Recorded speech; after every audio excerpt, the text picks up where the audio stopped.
आम तौर पर थायराइड हार्मोन जो है वो बनाता है, जिससे आपका शरीर सामान्य रूप से कार्य करता रहता है। और थायराइड रोग जो है वो 2 तरह के हो सकते हैं। पहला जो है हाइपरथायरॉयडिज़्म और दूसरा हाइपोथायरॉयडिज़्म।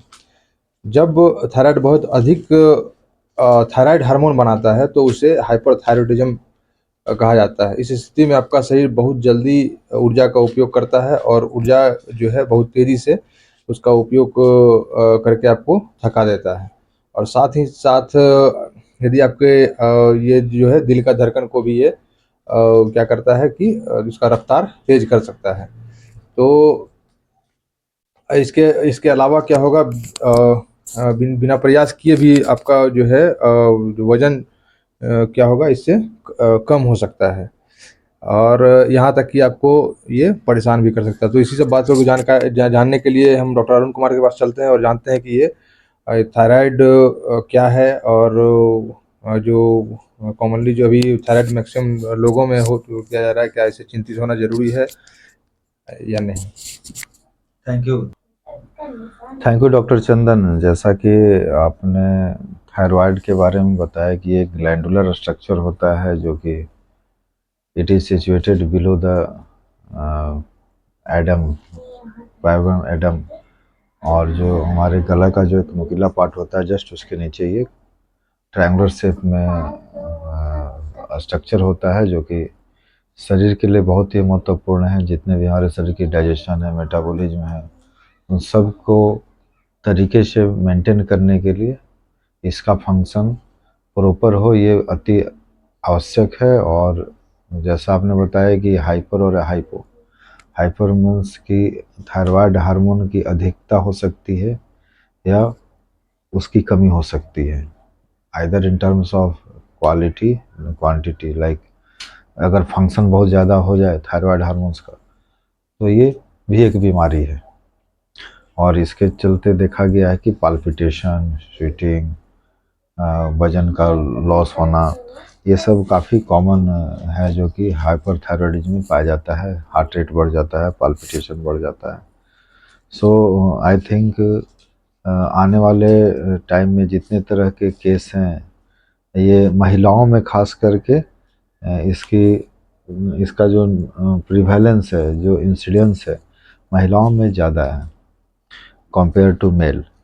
और एनाटॉमिकली चूँकि जो बताया कि इसका पोजीशन जहाँ बता, अगर ये नोड्यूल के रूप में ज़्यादातर प्रेजेंट करता है। अगर ये नोड्यूल्स जो कह सकते हैं जो नॉर्मल थायराइड सेल्स हैं उसकी संख्या अगर बढ़ जाती है स्ट्रक्चरली तो एक ट्यूमर के रूप में, नोड्यूल्स के रूप में ये दिखता है। और 90% केस में तो ये बेनाइन होता है, 10% केस में ये कैंसरस भी हो सकता है। और जिसकी साइज़ 2 सेंटीमीटर से लेके 4 सेंटीमीटर की होती है। अगर साइज़ बढ़े तो कई बार ये it causes difficulty in swallowing, hoarseness, talking, speech, malfunction, pressure symptoms जो है आने लगते हैं। और इसका साइज इतना ज़्यादा बड़ा हो जाता है कभी कभी कि इसे it is commonly known as goitre. So goitrogenous structure. कुछ फ्रूट्स भी हैं, जो सब्जियां हैं जिनमें ग्वाइट्रोजेनस की संभावना बढ़ जाती है, कैबेज वगैरह जो हम लोग लेते हैं। और उस केस में हाइपोर फंक्शन तो हाइपो होता है लेकिन कॉम्पेंसेटरी मैकेनिज्म के तौर पर वो नोड्यूल्स के रूप में प्रेजेंट करता है। ये देखा गया है कि जैसा मैंने बताया कि हाइपर और हाइपो हो सकता है। तो हाइपर कंडीशन में उसकी डायग्नोसिस में हम लोगों को T3, T4 या TSH का लेवल जानना बहुत ज़रूरी है। और प्राइमरी है कि सेकेंडरी है ये भी देखना होगा। कई बार TSH इतना ज़्यादा होता है कि वो स्टिमुलेट करता है, थायराइड स्टिमुलेटिंग हार्मोन TSH। इसके स्टिमुलेशन से T3 और T4 का लेवल सीरम में बढ़ जाता है, दैट इज़ द हाइपरथायरॉयडिज्म। और उस केस में ट्राइआइडोथायरोनिन या टेट्राआइडोथायरोनिन, बेसिकली थायरोक्सिन, टेट्राआइडोथायरोनिन को हम लोग थायरोक्सिन कॉमनली बोलते हैं। और ये कई बार टैबलेट फॉर्म में भी हम लोग पेशेंट है कि हाइपोथायरॉयडिज्म कंडीशन में नंबनेस या कॉन्स्टिपेशन, टिंगलिंग सेंसेशन, मोटापा, फैटिगनेस, वीकनेस, ये काफ़ी बढ़ जाती है। महिलाओं में मेंस्ट्रुअल साइकिल की गड़बड़ी पाई जाती है, पॉलीमेनोरिया हो सकता है। नो इस तरह की कंडीशन को कई बार हम एक्सरे से या थायराइड स्कैन से, आयोडीन स्कैन से कंफर्म करते हैं, apart from the other type of investigations. So आप आफ्टर कॉन्फर्मेशन, आफ्टर द एक कोन टेस्ट भी होता है जो कि न्यूक्लियर मेडिसिन का पार्ट होता है, that is very helpful for the patient. आप उसके बाद पेशेंट की स्थिति को समझने के लिए कई बार देखा गया है कि पेशेंट का जो नोड्यूल है वो इट इज़ डिफरेंट फॉर्म में प्रेजेंटेशन देता है। कई बार हाशिमोटो डिजीज के साथ भी इसका एसोसिएशन होता है। और कई तरह के कॉमन टर्मिनोलॉजी है जो कि I will discuss in other parts. So will basically focus on the how the symptoms and what is the causes and what is the management and treatment part of the patient. So radio oblation therapy, अगर nodules है तो radio oblation therapy से RF frequency से हम लोग इसे इसके size को कम कर सकते हैं, इसके प्रोग्नोसिस को अच्छा बना सकते हैं, और जो उसके साइन सिम्टम हैं जो उसमें भी काफ़ी हद तक सुधार होता है। और इन चीज़ों को जितना ज़्यादा से ज़्यादा और जितने अच्छे एंडोक्राइनोलॉजिस्ट के पास या नाक गला के जो डॉक्टर जिसको कि ओटोलारिंगोलॉजिस्ट बोला जाता है, अगर उसके पास हम लोग दिखाते हैं तो that is much more helpful. और अल्टरनेटिव नेम्स भी इसका है, कई बार इसे थायराइड एडिनोमा बोला जाता है, थायराइड कैंसर भी समाज में कॉमन है, मैंने जैसा बताया कि कुछ परसेंटेज केस में। और इसका माइग्रेशन या जो मेट्स होते हैं, इसके मेट्स कई बार महिलाओं में उटरस वगैरह को इन्वॉल्व करता है या कई बार बोनी पार्ट्स को भी इन्वॉल्व करता है। अब ये देखने की बात है कि ये जो नोडुल्स है जो इसको कैसे डायग्नोस, जैसे मैंने बताया कि ये अल्ट्रासाउंड से भी इसे हम देख सकते हैं, इलास्टोग्राफी से देख सकते हैं। थायराइड ग्लैंडुलर पार्ट को अगर सिस्टिक है तो उसे फ्लूइड फील हो सकता है, और उसके फंक्शन को, पैथोलॉजिकल पार्ट को भी हम एसेस करना होगा साथ साथ में। Apart from the structure we have to go for the pathological और हाइपर फंक्शनिंग पार्ट ऑल्सो। इसके लिए ब्लड सीरम का होना बहुत ही ज़रूरी है। उसके अलावा फैमिली हिस्ट्री, कई बार देखा गया है कि थायराइड जो बीमारी है ये फैमिली की में चलता है, और उस साइन सिम्टम से, जैसे मैंने बताया होर्सनेस, कि अगर रिकरेंट रेंजर आर्टरी को इन्वॉल्व करता है, stridor, these are the common findings. Apart from the, जैसा मैंने बताया कि हार्ट बीट बढ़ सकता है या वेट लॉस हो सकता है, पल्स हाई होगा, रैबिट पल्स होगा, टेम्परेचर हाई होगा, स्किन में चेंजेज आएगी। इन सब चीज़ों के अलावा अदर पैरामीटर्स को भी देखना ज़रूरी है। और इस सब के बाद जितना जल्दी हो ट्रीटमेंट कराया जाए, जैसे कि प्रोपाइल थायरोसिल या कई टैबलेट आती है जो 12 के पावर में या 50 के पावर में, 25 के पावर में उपलब्ध है।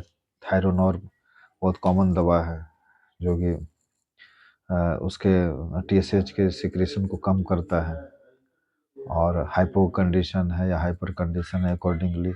और ये क्लिनिशियन के मैं साथ में क्लिनिशियन के गाइडेंस में इसका डोज को कम बेशी करना चाहिए, नहीं तो थायराइड कैंसर की संभावना काफ़ी बढ़ जाती है और बहुत ज़्यादा टाइम भी बर्बाद होता है। सो केयरफुली डायग्नोस करने की ज़रूरत है। बाद में अगर थायराइड, अगर हमको कंफर्म करना है their tissues are the benign और cancerous, for that we have to do for the FNAC, fine needle aspiration cytology. और उसके बाद ही हम बता सकते हैं कि ये थायराइड रियल में बेनाइन है या कैंसरस है। उसके बाद भी उसमें बहुत सारे वेरिएंट्स हैं, लाइक द फॉलिकुलर है, मेडुलरी है, ये सब चीज़ों को, पैपिलरी है, अकॉर्डिंगली ये मैनेजमेंट हम कर सकते हैं। और ये बहुत ही ज़रूरी है कि डायग्नोसिस समय पर हो जाए और उसका इलाज हो जाए।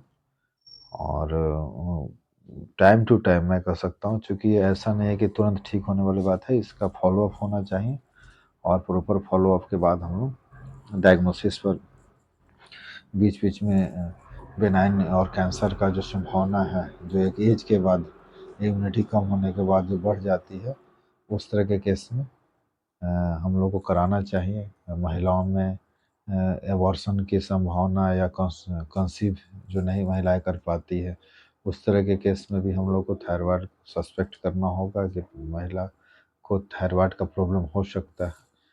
और कई बार ये डायग्नोसिस ऑफ एक्सक्लूजन है, जिसमें भी हम लोग पेशेंट को तरीके से जांच करने के बाद एक कंक्लूजन पर पहुंचते हैं कि we should go for endocrinologist, or we should follow up the by the ENT persons, or so I think these are the very important part for patient. Thank you.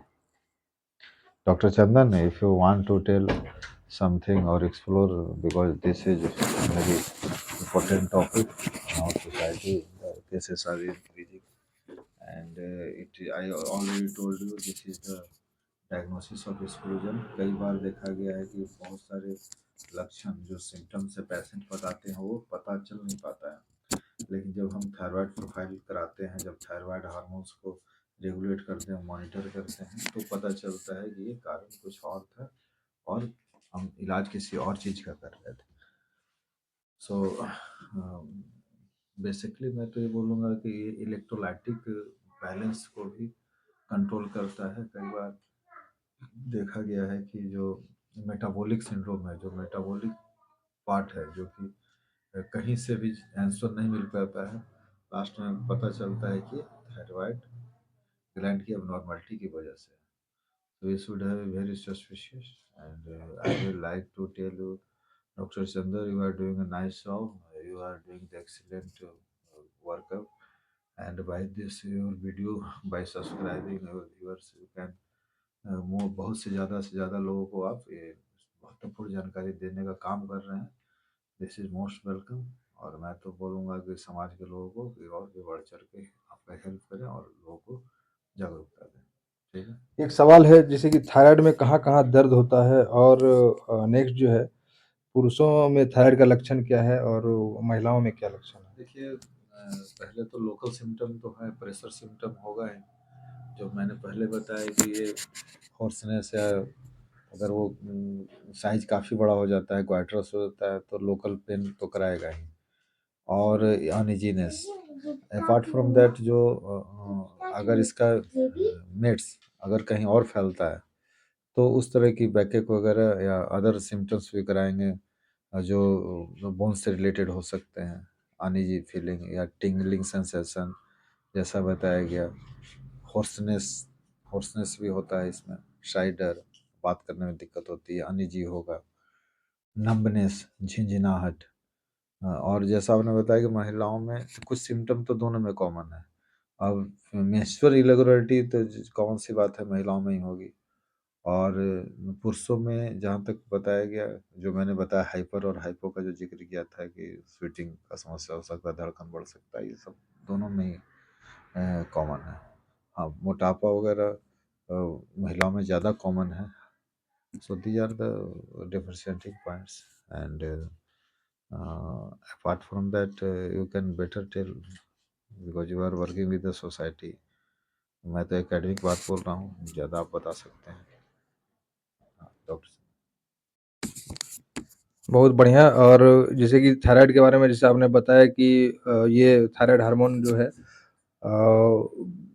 मतलब कि जो भी महिला या पुरुष, इस महिला मतलब ये पुरुषों में भी हो सकता है थायराइड का ये? थायराइड दोनों में, हाँ, दोनों थायराइड में हाइपर महिलाओं में ज़्यादा कॉमन है। ये बीमारी तो दोनों में होगा, लेकिन महिलाओं में ज़्यादा कॉमन है पुरुषों की अपेक्षा। आई कैन से 60-40 रेशियो है। और ये ऐसा कुछ नहीं है कि ये महिलाओं में है और पुरुषों में नहीं है। फ्रीक्वेंसी ऊपर नीचे हो सकता है, but it will involve both gender. क्या इसका जेनेटिक कॉज वगैरह भी है क्या? जेनेटिकली फैमिली फैमिली से रिलेटेड है, ऐसा बताया कि so it is likely to related with some sort of genes also. and accordingly we will go for treatment. Thank you. थोड़ी देर पहले आपने बताया कि थायराइड में जो है ये मॉनिटरिंग और जो फ़ॉलो-अप जो किया जाता है वो किस तरह से फ़ॉलो-अप करना है। तो ये थोड़ा बता दें तो ज़्यादा बेहतर होगा।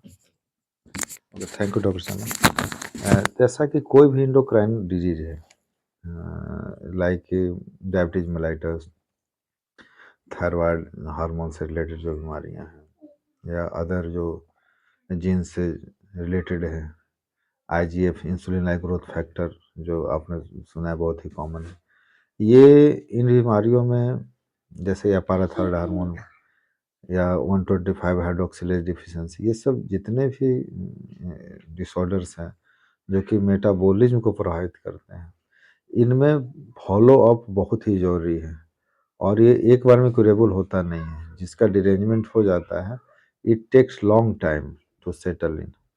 सो इस तरह के केस में पेशेंट को जो जो क्लाइंट है, दे उन्हें बार बार क्लिनिशियन के पास जाना होता है, डोज को मॉनिटर कराना पड़ता है, दवा सेम है और वो जो मैंने बताया कि वही मल्टीपल ऑफ 12.5, आइदर 25 और 37.5 और 50 और 75 100 मिलीग्राम माइक्रोग्राम, ये जो डोज है हार्मोन्स का, जो ये टैबलेट्स की डोज होती है वही देना पड़ता है। और थायराइड स्कैन या आयोडीन स्कैन या रिएप्टेक जो बहुत ही कॉमन है, ये जो डायग्नोसिस है जो न्यूक्लियर मेडिसिन का हिस्सा है, जिसमें कि एस्पेक्ट सीटी वगैरह भी कराते हैं। इसमें रेडियो एक्टिव मटेरियल दिया जाता है, आयोडीन रेडियो एक्टिव मटेरियल खुद है, इसे रेडियो एक्टिव मटेरियल दे के और उसकी उस जो गैंट्री में फिगर आता है, जो रेडिएशन आता है, उसे हम लोग कैच करके ये देखते हैं कि कोल्ड नोड्यूल है या हॉट नोड्यूल है, कौन सा स्पॉट है, वो हाइपर फंक्शनिंग है, लोअर फंक्शनिंग है, पेरेन्काइमा कितना ज़्यादा फंक्शन कर रहा है, तो रेडियो एक्टिविटी से पता चल जाता है। I-37 और 131 वो जो ये जो उसका एटॉमिक नंबर, एटॉमिक वेट से जो कंसर्न है in the chemistry, I don't want to more elaborate. तो वो एक तो डायग्नोसिस के लिए भी ज़रूरी है और थेरेपी के लिए भी ज़रूरी है। थेरेपी ये हो सकता है कि उससे रेडियो अब्लेशन कर सकते हैं हम। जो रे निकलते हैं वो रे जो सेल्स हैं उसको नष्ट करके, डिस्ट्रॉय करके और उसे हम नॉर्मल पोजीशन में ला सकते हैं, क्योंकि आखिर वो उसे तो अगर नोड्यूल्स है और एक्टिव है तो उसे तो कम करने की बात है, आखिर कम कैसे होगा। तो अगर डायरेक्ट अगर सर्जरी नहीं कराना चाह रहे हैं तो कई बार ये थेरेपी या जो है डोसीमेट्री के द्वारा हम इसे कर सकते हैं, थेराप्यूटिक्स के द्वारा ये कर सकते हैं, जो बड़े बड़े सेंटर पर उपलब्ध है, जो हायर सेंटर है हमारे, जहाँ की ये सुविधा उपलब्ध है। ये डिस्ट्रिक्ट हॉस्पिटल में तो हो नहीं सकता है, जैसे कोबाल्ट थेरेपी वगैरह आपने सुना है या कैंसर के लिए थेरेपी के लिए सुना है, सेम उसी टाइप का थेरेपी ये नोड्यूल्स के लिए होता है। और अगर बेनाइन है तो उसके साइज को कम करना होगा, अगर कैंसरस भी है तो उसके मेट्स को देखने के लिए भी हमको आयोडीन देना होगा और ये पूरे बॉडी का रिएप्टेक देखना होगा गैंट्री से और स्पेक्ट सिटी से, पेट सिटी से, ये कहाँ कहाँ पर इसका नोडल्स फैल रहा है। तो इसके लिए पेशेंट को एक टाइम दिया जाता है और उससे लिटा कर हम लोग डायग्नोसिस बनाते हैं और ये तभी क्लिनिशियन के पास ये जाकर फॉलो अप हो पाएगा कि हाँ आपका जो ये नोडल्स था पहले से ज़्यादा है या कम है, एविड है या नॉन एविड है, उसका एसुवैक्स वैल्यू क्या है। तो ये रेडियो एक्टिविटी की बात हो गई, न्यूक्लियर मेडिसिन की बात हो गई, डायग्नोसिस की बात हुई। Apart from the ultrasound, ultrasound investigation initial time के लिए सही है, सिस्टिक स्वेलिंग के लिए सही है, कोलॉइडल डिजेनरेशन के लिए सही है, लेकिन अगर उसके फंक्शन को अगर हम देखना चाहते हैं कि उसका जो हाइपर फंक्शनिंग नोड्यूल्स अगर है, तो उसके लिए आपको रेडियो एक्टिव आयोडीन दी जाती है, पेशेंट को आईवी फ्लूइड के द्वारा दिया जाता है, उसका रिएप्टेक देखा जाता है, स्कैनिंग करते हैं, कोन स्कैनिंग होता है, एक अलग टाइप का इक्विपमेंट होता है जो कोन साइज का होता है, उसे पेशेंट के जो थायराइड के पार्ट हैं वहाँ सामने रखकर और उसकी एक्टिविटी को हम लोग मेजरमेंट करते हैं। That is a part of the diagnosis और मैनेजमेंट। अगर वो मैनेजमेंट के बाद हमको देखना होता है पैथोलॉजिकल जो जनरली आप T3, T4